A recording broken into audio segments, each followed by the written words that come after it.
One of the most pivotal pieces of advice that was ever given to me goes back to 2010.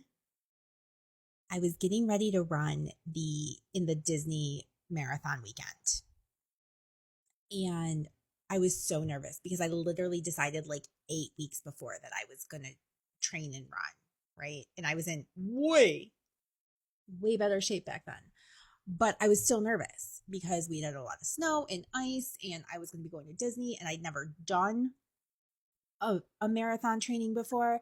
I had never done any, like I was so nervous, and I was only running the half, but I felt like a failure because I was running the half and not the whole. See, this is where my brain would always go. It would always go into, well, you're doing less than other people, not you're doing more than other people, not how many people can't run 13 miles. It was, why can't I run 26? You see what I'm saying? But before I left, I was super nervous, and I was packing up my desk at work for the weekend to take off.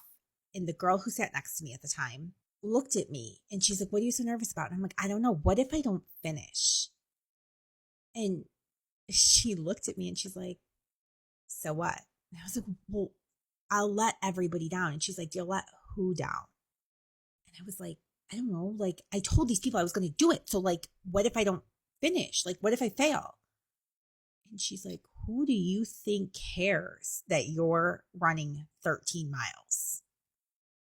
She's like, I don't give a fuck. She's like, I could care less if you finish or not. And that was such an eye-opening and sober moment for me. No one gives a fuck. Do you know how many times I've come back to that sentence, to that situation? How many times in my mind I've gone back to standing at the cubicle, her leaning over my cubicle like this, and having the conversation, and her going, so the fuck what? Oh, right back to so the fuck what? Oh, look at that whole brave decisions thing. Yeah.